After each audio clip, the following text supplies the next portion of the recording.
invite Professor Yu with the title Laterlization in RTSA, why and how, please. So my final talk, and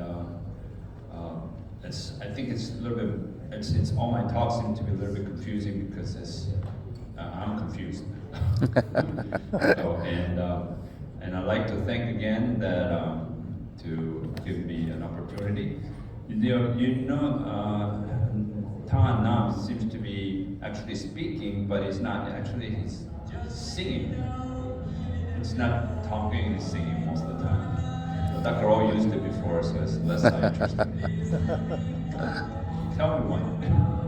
Anyway, so reverse shoulder is a non-anatomical shoulder. So the central rotation is shifting from outside of the glenoid to on the glenoid or somewhere near. So you know that classic Gourmand, we failed from this previous implant. So the Gourmand, this actually was published in, if I'm correct, rheumatology, because the orthopedic paper would not accept this paper. So it was published in a rheumatology paper. And now we've developed to this classical Gourmand style.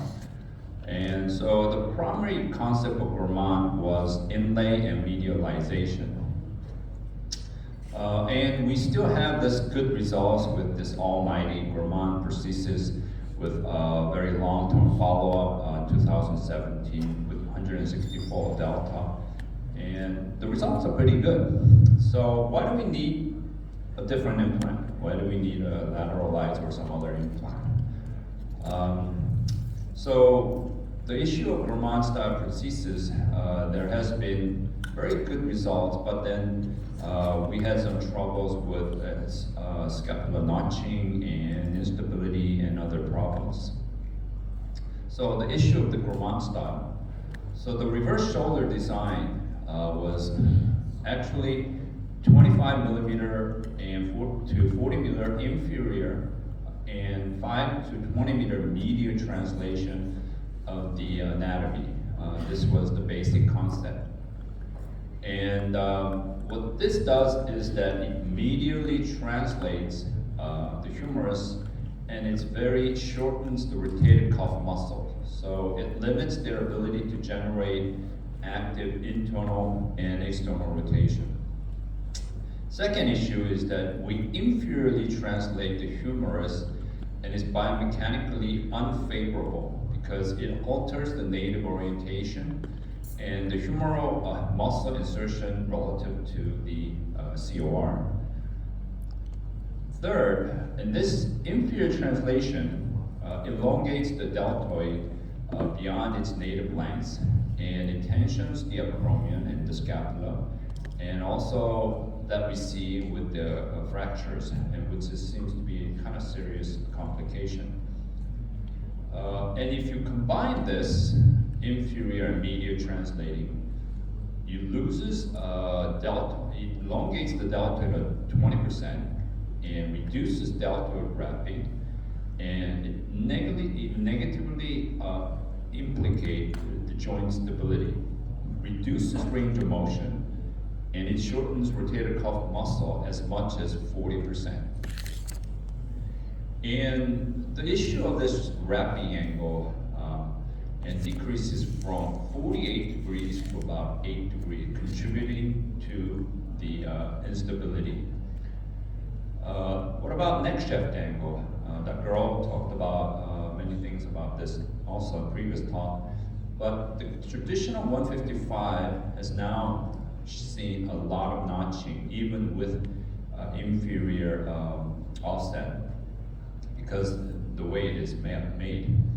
And so now we have shifted from this 155 to some other angles. One other issue that is not commonly talked about is because we shorten the rotator cuff muscles, it modifies the scapulohumerus rhythm. And what happens is that in order to use this Gourmand, this style, what happens is that you need to move your scapula much more to achieve the same abduction or flexion, which means that the scapular muscle has to work much more, which has more fatigue and more problem. So why do we need lateralization? That I just talked about, all this issue of problems with the medial and inferior implant. So issue of lateralization. So how can we lateralize? If we have a button that just press it and just keep doing this, that would be easier, how much lateralize. But that's not how it works, right? We have to think so many things. Glenoid metal and bone augmentation, glenoid sphere, inlay versus onlay issue, tray height, like the Dr. O just talked about the eccentric versus concentric, or inserter thickness. We always have to think about these things. So it's very complex. And Danny just pointed out the four combination. I think this picture has become the world famous picture to depict how the implant generally classified into MM, LM, ML, LL. So this makes it easier for us to talk about. But you really have to think that even if we increase the offset lateral, whatever way, the center rotation is still medial to the native joint. So we usually don't want our center rotation almost towards what native joint. And so lateralizing glenoid, how do we do that? The best way to lateralize glenoid is if you look at this hemisphere, even if you have 36 or 42, it's still the same COR at the center. But if you have this kind of implant with 36, it lateralizes 4 millimeters there. And then if you have a bone, then it kind of lateralizes much more, like bio-RSA. So this is how you lateralize your glenosphere. And this is an interesting concept that you have an equivalent articular curvature with a different COR. So the articular curvature is same. It's just that your COR is keep changing. And this is a term, we call it inset glenoid, which means the COR is inside of the glenoid. We call it inset glenoid versus the glenoid surface goes out here. And this is how you lateralize glenoid. And this is done, this is one implant, this is done by the other implants, how the other implants do it. So it depends on what implants you use. So what's the advantage of glenoid lateralization? It improves impinge-free range of motion, decreased scapular notching, improves stability, better contour of the shoulder, the wrapping, and reduce the risk of iatrogenic nerve injury because of the arm lengthening, so less arm lengthening. And also, if you just lateralize glenosphere just 5 to 10 millimeter COR, it increases the impingement of free range of motion. So that's been said. But you know, like human in life, there's always a good side and bad side. And glenoid lateralization drawbacks. There's still issue of that stress. The original concept of that failed is of the glenoid stress implant, nearly loosening. Even some people claim 4 millimeter lateralization is causing a lot of stress. And if you lateralize glenoid, it's supposed to have deltoid efficiency is decreased, especially abduction. And then the chromium stress fracture is always a lateralized implant issue. So the previous nightmare of this previous implants all failed during the glenoid. So we're more interested in, a lot of people are more interested in humerus side lateralization. So how do we lateralize humerus? It's considered more anatomical position for a greater and lesser tuberosity if we lateralize humerus. So it allows better tensioning, even externalization. ER is even better because of you have that deltoid ER strength, and it's an impingement-free range of motion. So the deltoid muscle and movement arm are sensitive to the medial lateral shift of the humerus. humorous, and it gives you a better opportunity for deltoid tension.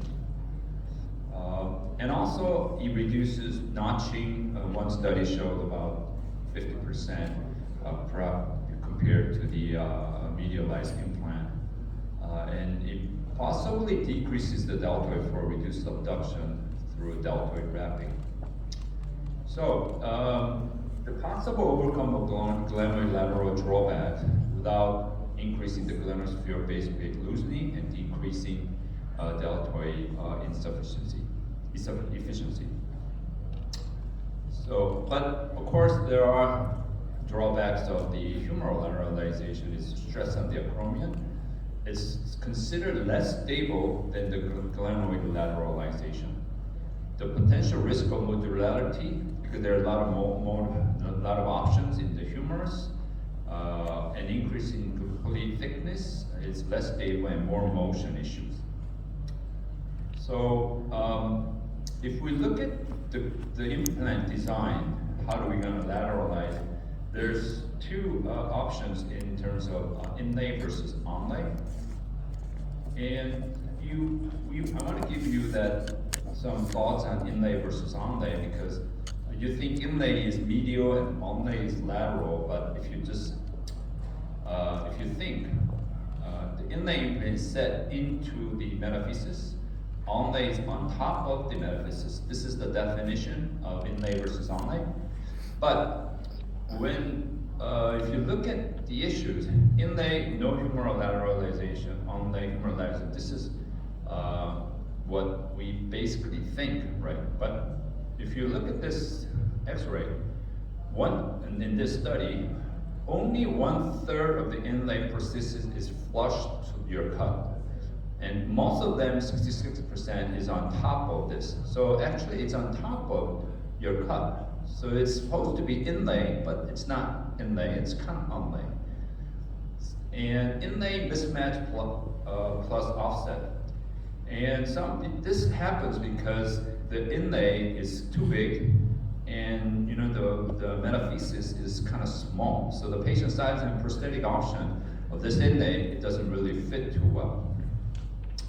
So then there's the terminology confusion that humeral lateralization and offset, meaning the humeral offset sometimes mean what Dr. O just talked about, the tray options, non-circular tray option. So that adds to another confusing factors when you're saying humeral offset. This is my case. So what you do is that when you have an onlay, you cut more because it's tight. When you have an inlay, you cut less and then you put it on top. So what happens is that these two become kind of similar offset in terms of the lateral humerus. So in many circumstances, the onlay due to more humeral cut than inlay, so it's less lateralization. Inlay due to higher implantation than osteomial cut, it becomes more lateralized. So both systems may become similar or both lateralization. So now I gave you more questions than answers. So, but you're okay because Helen Keller said, a well-educated mind will always have more questions than answers, so you're well-educated minds.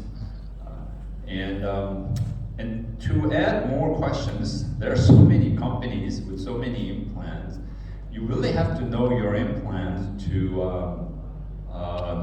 know how much lateral, how much medial, like Dr. O just gave a very complex algorithm. You have to build one with your own implants or the one you use most. And look at this issue of medialized implant. If you have a medialized implant, then you have the head option, you have the inserter option with eccentric, and sometimes semi-constrained options. And then you have the thickness of that tray, and then you have the thickness of the inserter. So you have this whole combination of crazy implants that makes your lateralization, medialization very complex. This is the medialized implant. Same option with the lateralized implant. The lateralized implant also has a glenosphere, little bit of lateral. And then you have that whole tray and insert option that makes you more lateral or more medial. So the same thing, you just have that lateralizing effect changing every time where you put your implant and what components do you use. And then to add more confusion, some of the pulley have made like this so it to prevent notching.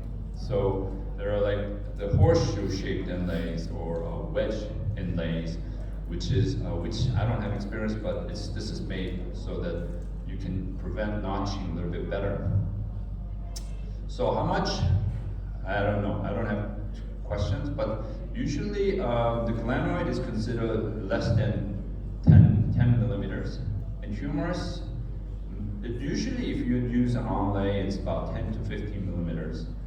And if you do both, that might be a little bit too much, depending on the person. So in summary, a lateralized implant is preferred over conventional Vermont because due to less scapular notching, more rotator cuff tension, better deltoid wrapping, and better stability, better deltoid efficiency. However, there seems to be a acromial stress fracture once you lateralize, distalize, and put more attention on that. And some people said there's less stability, although there are some still debate. So currently, I prefer to use lateralized humeral component. Once you choose between these two implants, and if, like I said, if you do both lateralization, you might be over-tensioning. Thank you very much.